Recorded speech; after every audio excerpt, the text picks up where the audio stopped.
Welcome dear student, SVM online class में आपका स्वागत है। और आज इस वीडियो में हम ड्राइंग की बात करेंगे। ड्राइंग सब्जेक्ट की बात हमने पिछली वीडियो में भी की थी और हमने फर्स्ट लेसन कंप्लीट कर लिया था। आज इस वीडियो में नए लेसन की शुरुआत करेंगे।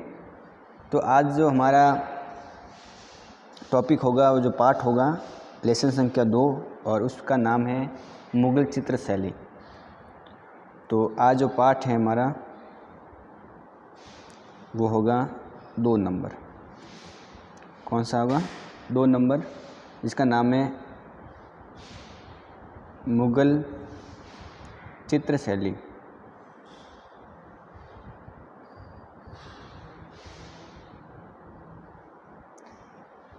पिछले वीडियो में हमने दक्षिणी शैली के बारे में पढ़ा कि दक्षिणी शैली किस प्रकार की हैं, उसकी बात की हमने। तो इस वीडियो में हम मुग़ल शैली पढ़ेंगे। देखो, मुग़ल शैली भारत के अंदर मुग़लों का आगमन होता है। मुग़ल वंश की पूरी श्रृंखला चलती हैं। उनके द्वारा जो मुग़ल बादशाह थे या सुल्तान थे, उनके द्वारा किस प्रकार चित्र शैलियाँ पनपी, किस प्रकार चित्रकला में विशेष ध्यान दिया गया, उसकी बात करेंगे मुग़ल शैली की, कि मुग़ल शैली क्या थी। तो अगर आप इतिहास के विद्यार्थी हो तो आपको पता होगा कि भारत के अंदर मुग़ल वंश की स्थापना कब व किसने की, किस युद्ध के तहत हुई, किसको हराकर की, सारी बात आपको पता होगी। खैर, हम सबकी बात भी करेंगे। तो हमने दक्षिण शैली में जो पढ़ा था कि 14वीं शताब्दी में दक्षिण भारत में किस प्रकार 2 वंश या 2 साम्राज्य पनपे, विजयनगर और बहमनी, उसकी बात की थी। लेकिन मुग़ल जो हैं वो कौन सी शताब्दी में आए थे भारत के अंदर? 16वीं शताब्दी में आए थे। लेकिन 15वीं शताब्दी के बाद में अगर हम देखें तो भारत में कुछ परिवर्तन दिखाई देते हैं। ठीक है, परिवर्तन हमको आते हैं 15वीं शताब्दी के अंत में। और भारतीय जो चित्रकला है, उसकी जो बनावट है, उसमें समय समय पर परिवर्तन होता रहता है। और 15वीं शताब्दी में जो जैन अपभ्रंश शैली है, जैन अपभ्रंश शैली, उसमें महत्वपूर्ण और विशेष प्रकार के बदलाव हमको नज़र आते हैं 15वीं शताब्दी के बाद में। और अलग अलग स्थानों पर नए नए चित्र बनते हैं और उनमें नई नई विशेषता हमको नज़र आती है। नए आकार के, नए विषय के चित्र बनना शुरू हो जाते हैं। अगर हम 15वीं शताब्दी में बात करें तो कुछ महत्वपूर्ण ऐसे ग्रंथ हैं जिन पर चित्र बनाए गए हैं। तो जैसे एक तो है नियामतनामा, ठीक है, उसकी बात आपको याद रखनी है। इसके अलावा आरण्य आपको याद करना है। आरण्यक पर्व एक ग्रंथ है, आरण्यक पर्व जो आगरा का है, इस पर भी चित्र बने गए। इसके अलावा जो लौर चंदा है,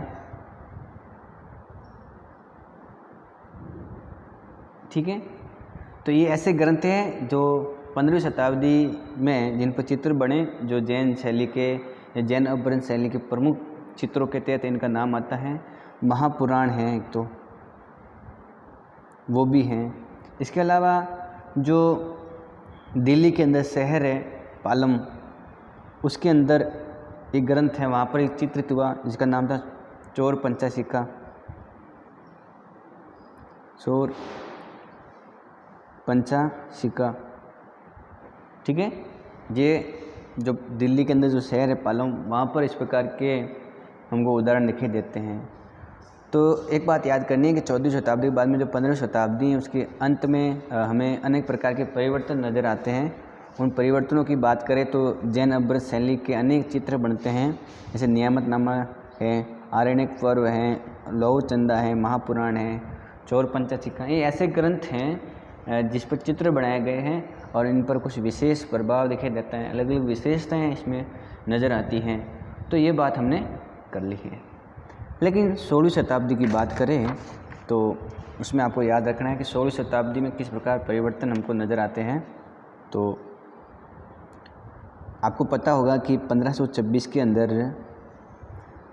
भारत में जिस वंश की स्थापना होती है वो वंश कौन सा है? मुग़ल वंश है। कौन सा वंश है? मुग़ल। भारत के अंदर जो मुग़ल वंश की स्थापना है वो बाबर करता है। कौन करता है? बाबर। बाबर का नाम सुना होगा। तो 1526 में भारत में बाबर आ जाता है। जब 1526 में बाबर भारत में आता है तो उसमें जो दिल्ली का जो सुल्तान है वो कौन होता है? दिल्ली का जो सुल्तान है वो इब्राहिम लोदी था। कौन था 1526 में? इब्राहिम लोदी, मतलब दिल्ली पर लोदी वंश था। ठीक है, कब? 1526 में। लेकिन जो बाबर हैं और इब्राहिम लोदी हैं इनके बीच में युद्ध होता है। क्या होता है? एक युद्ध, और उस युद्ध का नाम है पानीपत का युद्ध। पानीपत का प्रथम युद्ध ये इनके बीच में होता है। कब होता है? 1526 में। ठीक है, तो 1526 में पानीपत का युद्ध होता है जिसमें बाबर और इब्राहिम लोदी के बीच में ये युद्ध होता है। और इसमें जीत किसकी होती है? बाबर की। जीत किसकी होती है? बाबर की। जब विजय हो जाता है और जब बाबर की जीत हो जाए तो जीत होने के बाद में दिल्ली पर जो सत्ता है वो बाबर के हाथ में आ जाती है। और अब बाबर जो मुग़ल वंश का था तो दिल्ली में लोदी वंश हट करके कौन सा वंश बन गया? किस वंश की सत्ता स्थापित होगी? मुग़ल वंश की। किस वंश की? मुग़ल वंश की सत्ता स्थापित हो गई। ठीक है, तो ये बात हमने मुग़ल वंश की कर ली। इसके अलावा जो मुग़ल वंश हैं, अगर हम मुग़ल की बात करें कि मुग़ल कौन थे तो वो भी आपको याद रखना है। तो मुग़ल वंश के बारे में बात करें, जो बाबर था, कहते हैं कि जो बाबर हैं वो मुग़ल वंश का था। तो बाबर की जो माताजी थी वो अलग वंश से थी और पिताजी हैं वो अलग वंश के थे। बाबर के जो पिता हैं, बाबर के जो पिता हैं उनकी जो वंश था वो तैमूर वंश था। बाबर के पिता का जो वंश था वो तैमूर वंश था। और जो बाबर हैं वो अपने तैमूर वंश की 5वीं पीढ़ी थी। कौन सी पीढ़ी थी? 5वीं पीढ़ी थी। मतलब ये हुआ कि जो तैमूर वंश हैं उसकी 5वीं पीढ़ी कौन है? बाबर हैं। और पिताजी तैमूर वंश से संबंधित थे। लेकिन जो उनकी माता थी बाबर की, अब बाबर के माता या पिता, आप इतिहास के बारे में जब मुग़ल पढ़ेंगे तो विस्तार से पढ़ते हो। तो चित्रकला के अकॉर्डिंग जो आपकी किताब के अकॉर्डिंग बातें हैं वो मैं वही बता रहा हूँ कि पिता है वो तैमूर वंश से जुड़े हुए थे और तैमूर वंश की जो 5वीं पीढ़ी है वो बाबर था। जो माता है वो, माता का जो वंश था वो आपको याद करना है कि माता मंगोल वंश से जुड़ी हुई थी। और मंगोल वंश का या जो मंगोल हैं उनकी संतान थी उनकी माता। तो मंगोल वंश की बात करें तो बाबर हैं वो 14वीं पीढ़ी थी। ठीक है, तो मंगोल, ठीक है, तो मंगोल अगर योद्धा की बात करें तो एक मंगोल योद्धा था चंगेज़ खान। और बाबर उसी चंगेज़ खान के वंश की जो 14वीं पीढ़ी है वो थी, या वो था बाबर। ये आपको ध्यान रखना है। ठीक है, तो इसलिए हम उसको मुग़ल कहते हैं क्योंकि माता मंगोल से थी। और मंगोल जो योद्धा चंगेज़ खान है उसकी 14वीं पीढ़ी कौन है? बाबर। और पिताजी से वो तैमूर वंश, और तैमूर वंश से वो कौन सी पीढ़ी है? 5वीं पीढ़ी है। तो इस हिसाब से बाबर के पीछे जो वंश लगता है वो मुग़ल लगता है या मंगोल लगता है। तो मेरे हिसाब से ये आपको ध्यान रख सकते हो कि मंगोल नाम या मुग़ल नाम किस हिसाब से पड़ा है। तो माताजी के वंश के द्वारा जो उनकी जाति थी मंगोल जाति, वो उनके नाम से पड़ा है। दरअसल ऐसा माना जाता है कि जो मुग़ल वंश के जो भी बादशाह बने वो सभी कला प्रेमी थे, कला में उनकी रुचि थी और उन्होंने कला में अपना विशेष ध्यान दिया। तो अगर हम मुग़ल वंशावली की बात करें कि मुग़ल वंश में किस कौन कौन से बादशाह बने और किन किन बादशाहों ने किस प्रकार की कला को आगे बढ़ाया, हमको वो पढ़ना है इस पाठ के अंदर। हमको इस पाठ के अंदर क्या पढ़ना है कि जो जो मुग़ल वंश के बादशाह बने उन्होंने किस प्रकार से चित्रकला पर ध्यान दिया, चित्रकला को आगे बढ़ाया, कलाकारों को, चित्रकारों को संरक्षण दिया, उसकी बात हमको करनी है। चलो, अगर हम मुग़ल वंश की बात करें तो पहले कौन था? बाबर था।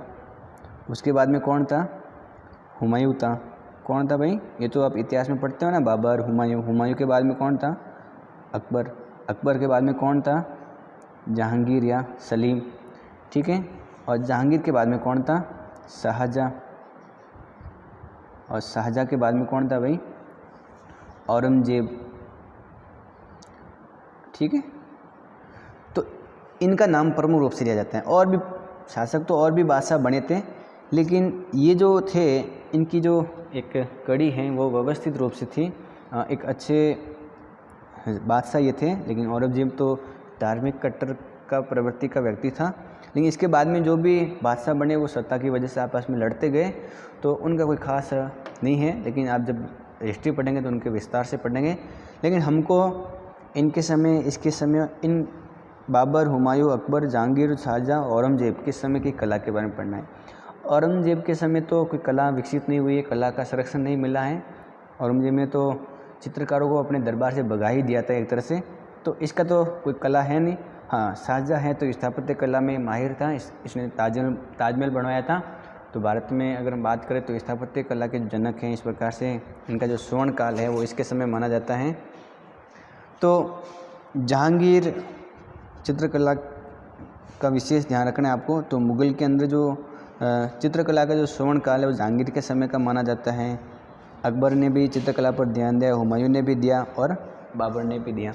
खैर, हम बाबर, हुमायूं, अकबर, जहांगीर, शाहजहाँ इनके समय की कला है चित्रकला, उसको पढ़ेंगे और एक एक क्रम से पढ़ेंगे कि बाबर ने किस प्रकार चित्रकला में योगदान दिया और हुमायूं ने किस प्रकार से दिया। तो सबसे पहले हमको पढ़ना है बाबर के बारे में। तो हम बाबर की बात करते हैं। बाबर, ठीक है।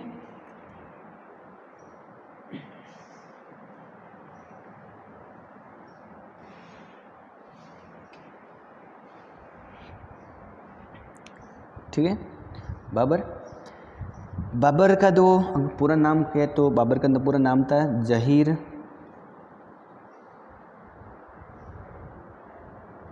उद्दीन मोहम्मद बाबर। बाबर का पूरा नाम क्या था? जहीर उद्दीन मोहम्मद बाबर, ये बाबर का पूरा नाम था। अगर हम मुग़ल कला की बात कर रहे हैं तो हम ये भी समझ सकते हैं कि मुग़ल कला आखिर बनी कैसे। तो कहा जाता है कि ईरानी और जो राजस्थानी शैली है इनसे मिल करके मुग़ल शैली बनी है। तो ये भी ध्यान रखना है कि जो मुग़ल शैली है वो ईरानी प्लस जो राजस्थानी शैली है उनका प्रभाव दिखाई देता है मुग़ल शैली के अंदर। ये आपको ध्यान रखना है, ठीक है। तो लेकिन इसका मतलब ये नहीं केवल इन्हीं से ये मुग़ल शैली बनी है। कहा जाता है कि प्रारंभ में मुग़ल शैली पर ईरान का प्रभाव दिखाई देता था। फिर बाद में जब अकबर बना तो अकबर के समय कुछ और भी विशेषता आई, राजस्थान की विशेषता आई मुग़ल शैली में। दक्षिण शैलियों का भी प्रभाव आया, अपभ्रंश शैली भी मुग़ल शैली में दिखाई देने पड़ी है। तो इस हिसाब से हम ये भी कह सकते हैं कि जो मुख्य रूप से ईरानी और राजस्थानी शैलियाँ हैं उनकी वजह से मुग़ल शैली का जन्म हुआ है और मुग़ल शैली दिखाई देती है। ये बात आपको ध्यान में रखनी है। तो मुग़ल शैली क्या है? तो ईरानी और राजस्थानी शैली का समन्वय रूप है। और मुग़ल शैली दोनों का तो है ही है, लेकिन इसके अलावा ये भी हो सकता है कि दक्षिणी शैली का प्रभाव पड़ा है तो उसकी भी झलक हमको दिखाई दे, अपभ्रंश शैली की भी झलक इसमें दिखाई दे, ये याद रखना है। लेकिन अलग अलग बादशाहों के समय, अलग अलग सुल्तानों के समय इस पर अलग अलग प्रभाव दिखाई देता है। कहा जाता है कि जब जहांगीर था तो उस समय मुग़ल शैली में भारतीय या भारत की जो है वो विशेष शैली का प्रभाव दिखाई देता है। शाहजहाँ के समय है तो उस समय यूरोपीय प्रभाव दिखाई देता है। कौन सा प्रभाव? यूरोपीय प्रभाव दिखाई देता है। इसका मतलब ये हुआ कि अलग अलग समय अलग अलग शैलियों का प्रभाव दिखाई देता है। तो इस हिसाब से मुग़ल शैली का क्रम आगे बढ़ता जाता है और इन्हीं क्रमों में हम बाबर की बात करेंगे। तो बाबर का पूरा नाम क्या है? जहीर उद्दीन मोहम्मद बाबर। अब देखो 1526 में बाबर बादशाह बन गया, सुल्तान बन गया और 1530 में उसकी मृत्यु हो गई। कब हुई? 1530 में हो गई। तो बाबर कोई ख़ास समय तक नहीं रहा है, तो इसका मतलब ज़्यादा चित्रकला पर भी इसका ज़्यादा ध्यान नहीं गया होगा। नया नया आया हुआ था, तो 4 साल में कितना चित्रकला पर काम कर सकता है। तो कोई ख़ास रुचि हम देखते हैं, लेकिन खैर बाबर ने जितना भी काम किया तो नाम ज़रूर याद करना है बाबर का, कि बाबर के समय किस प्रकार की कला हुई है, तो वो भी आप याद कर सकते हो। तो बाबर की जो कौन कौन सी बातें आपको याद करनी है, सबसे पहले तो आप ये करेंगे कि बाबर भाई ज़्यादा समय तक तो नहीं रहा है बादशाह। खैर इसके समय जिस चित्रकार का नाम आता है, एक ईरानी चित्रकार था, उसका नाम आपको याद करना है। बाबर के समय था एक ईरानी चित्रकार।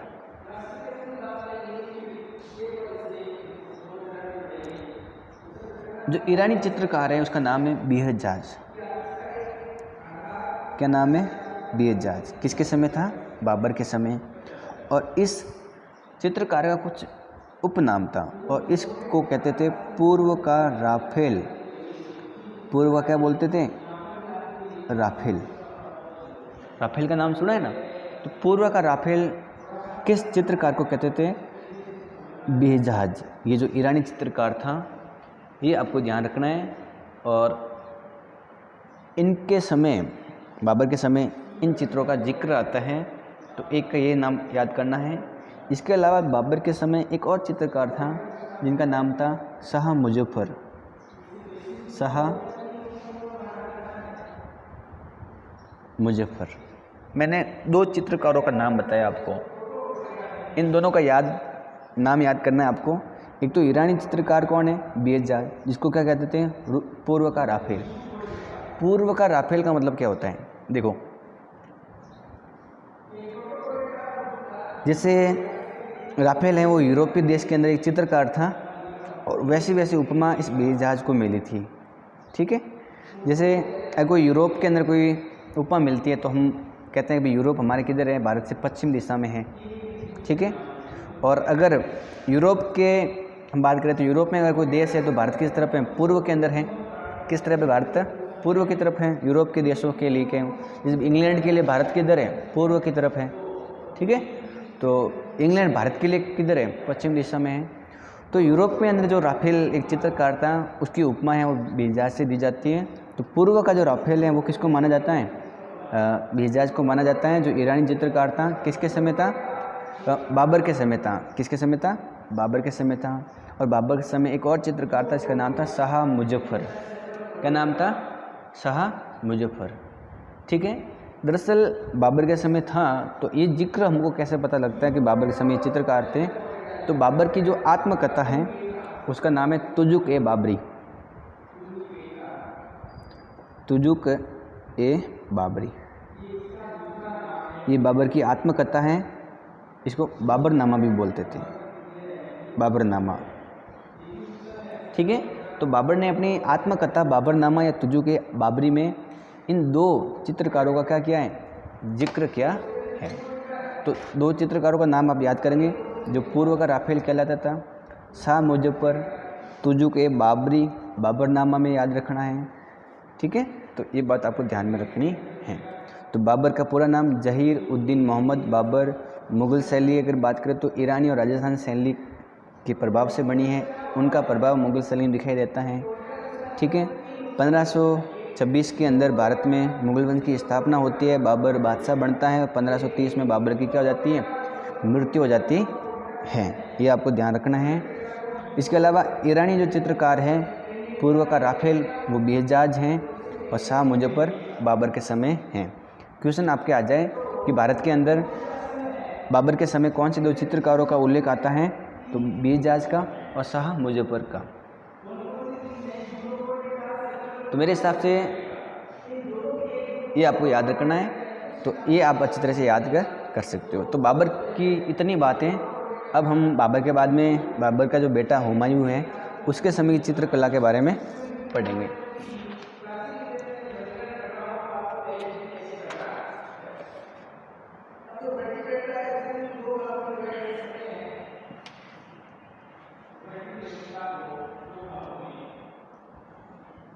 बात करते हैं हुमायूं की।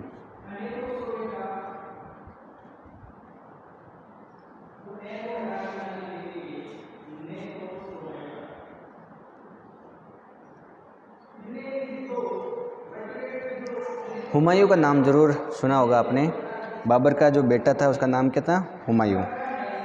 हुमायूं की बात करते हैं अपन कि हुमायूं की क्या विशेषता थी, हुमायूं के समय किस प्रकार भारत में चित्रकला या मुग़ल शैली विकसित हुई, उसकी बात करते हैं। चलो ठीक है।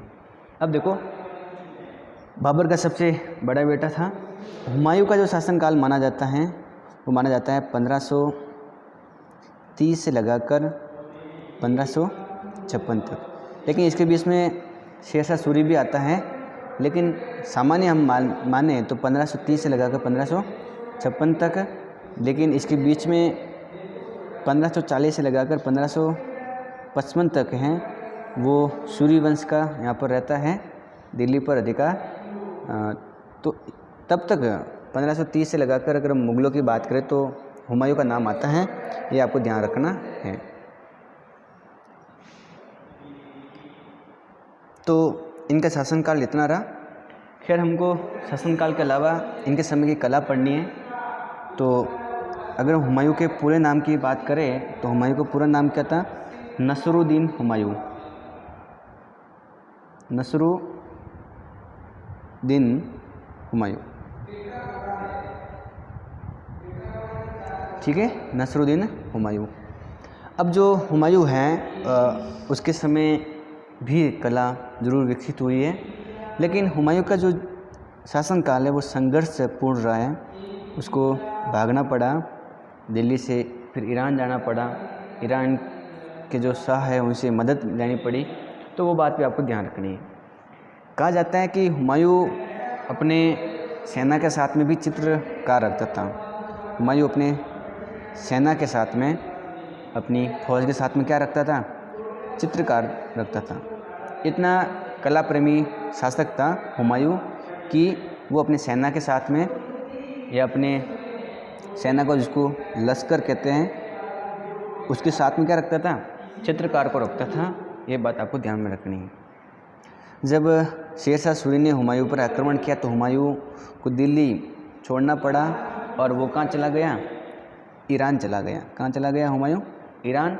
और ईरान जाने के बाद में उसने ईरान के जो शाह है उनसे वापस मदद मांगी, और मदद मांगने के बाद में 1555 में वापस भारत में आया। कब? जब ईरान शाह की उसने बात मान ली, तो उस समय 1555 में हुमायूं वापस भारत में आया। लेकिन जब भारत में आया तो उसके साथ में चित्रकार भी आए, और वो 2 चित्रकारों को भारत में लेकर आया। तो वो कौन कौन से, उनका नाम ज़रूर याद करना है। एक का नाम था मीर सैयद अली, ठीक है। इसको जुदाई भी कहते थे। क्या कहते थे इसको? जुदाई। मतलब ये हुआ कि जब हुमायूं ईरान था, ईरान से जब वापस भारत आया तो वो अपने साथ में 2 चित्रकारों को लेकर आया। एक का नाम था मीर सैयद अली जुदाई, और दूसरे का जो नाम था वो आपको याद रखना है, ख्वाजा अब्दुसमद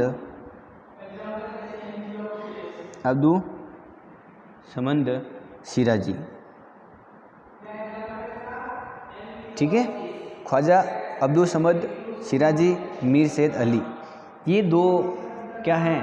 ये चित्रकार हैं जो ईरानी या ईरान के प्रमुख चित्रकार हैं, और ईरानी शैली में काम करने वाले प्रसिद्ध चित्रकार हैं। कौन सी शैली में? ईरानी शैली में काम करने वाले प्रसिद्ध हैं। और हुमायूं जब भारत में आया तो इन 2 को लेकर आया, ठीक है। तो क्वेश्चन आपका आ सकता है कि किन 2 चित्रकारों को हुमायूं भारत में लेकर आया? तो वो ईरानी शैली के जो प्रसिद्ध हैं, जिनका नाम मीर सैयद अली है, जिनको जुदाई भी कहते हैं, ख्वाजा अब्दुसमद शिराजी, ठीक है। ये बात आपको ध्यान रखनी है। हुमायूं का जो बेटा अकबर था, उनसे अकबर ने इन दोनों से कला सीखी, चित्रकला सीखी, ये भी ध्यान रखना है। तो इन दोनों से किसने कला सीखी? अकबर ने सीखी। अकबर जब छोटा था तो जब वो कला सीखता था तो इन दोनों चित्रकारों से सीखता था, ये आपको ध्यान रखना है। इन्होंने जो भी चित्र बनाए वो फारसी और ईरानी शैली में बनाए, फारसी या ईरानी शैली में, ठीक है। तो मीर सैयद अली और ख्वाजा अब्दुल समद क्या है, ईरान के चित्रकार है, तो ईरानी शैली या फारसी शैली में काम करेंगे। सीधी सी बात तो ये है, इस बात को आप आसानी से समझ सकते हो। इसके अलावा हुमायूं के समय एक विशेष ग्रंथ लिखा गया जिस पर चित्रण कार्य हुआ, और वो था दास्तान ए अमीर हमजा। दास्तान ए अमीर हमजा, इसको हमजा नामा भी बोलते थे, हमजा नामा भी कहते थे। मतलब ये जो ग्रंथ है दास्तान अमीर हमजा, इस पर हुमायूं के समय चित्रण कार्य हुआ, लेकिन अकबर के समय ये क्या हुआ, पूरा हुआ। किसके समय पूरा हुआ, ये अकबर के समय पूरा हुआ। ठीक है, तो मेरे हिसाब से बात समझ में आ रही होगी कि हुमायूं के समय कौन कौन सी आपको बातें याद करनी है, जो मैंने आपको बताई हैं, ये सारी आपको बातें याद करनी है। तो पहली बात तो ये हो गई कि हुमायूं का शासनकाल 1530 से लगाकर 1556 तक। उसके बाद में हुमायूं का पूरा नाम नसरुद्दीन हुमायूं। ठीक है, हुमायूं का जो जीवन है वो संघर्षपूर्ण रहा है। हुमायूं चित्रकला प्रेमी शासक था कि वो अपने लश्कर या सेना के साथ में भी चित्रकार रखता था। जब वो ईरान से वापस भारत आया तो इन दो चित्रकारों को अपने साथ में लेकर आया है, मीर सैयद अली जुदाई को और ख्वाजा अब्दुल समद शिराजी को, जो ईरानी चित्रकार थे, जिन्होंने जो भी चित्र बनाए वो ईरानी शैली में बनाए। अकबर ने इन दोनों चित्रकारों से क्या सीखी थी, कला सीखी थी, ये भी ध्यान रखना है। और हुमायूं के समय इस ग्रंथ पर चित्रण कार्य शुरू हुआ। ये जो ग्रंथ बना हुआ है जिसको हमजा नामा कहते थे, इस पर चित्रण कार्य शुरू हो गया था हुमायूं के समय। इसका नाम है दास्तान ए अमीर हमजा। लेकिन इस पर जो चित्रण कार्य हुआ है वो अकबर के समय क्या हो गया था, पूरा हो गया था। तो एक लंबा चित्रण कार्य चला है। तो अगर भारत में ईरानी कलाकारों की बात करें तो ये ईरानी कलाकार आपको याद करने हैं। ठीक है, और इस प्रकार से हमने आज की इस वीडियो में बाबर के समय की कला, ज़्यादा तो है नहीं, 2-3 चित्रकारों के नाम याद करने हैं, 2 का, और हुमायूं के समय की कला हमने पढ़ी है। हुमायूं के समय भी 2 चित्रकारों का नाम याद करने हैं, इस ग्रंथ का नाम याद करना है।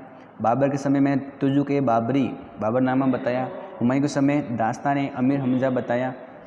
ठीक है, तो इस प्रकार से हुमायूं के बारे में बात पूरी हो गई। अब अगली वीडियो में हम अकबर की शुरुआत करेंगे।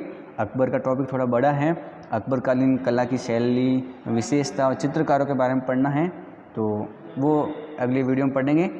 और आराम से घर पर बैठे रहिए, आराम से पढ़ाई करिए। किताब है तो किताब से ज़रूर इस टॉपिक को पढ़ें। जैसे आपने अभी वीडियो देख लिया, मेरे हिसाब से नाम आपको याद हो गए होंगे। अगर एक नाम याद नहीं है तो एक वीडियो को दोबारा देखो, दोबारा देखने के बाद में एक बार किताब से देखो, ताकि किताबी जो भाषा है या लैंग्वेज है वो भी समझ में आ जाए। ठीक है, जब ये पार्ट पूरा हो जाएगा तो हम क्वेश्चन आंसर भी करेंगे एक का, और आराम से पढ़ेंगे। मुझे आशा है कि आप घर पर व्यवस्थित रूप से मेहनत कर रहे होंगे, पढ़ाई कर रहे होंगे। आप अपने और अपने परिवार का ख्याल रखिए। तो आज के लिए इतना ही।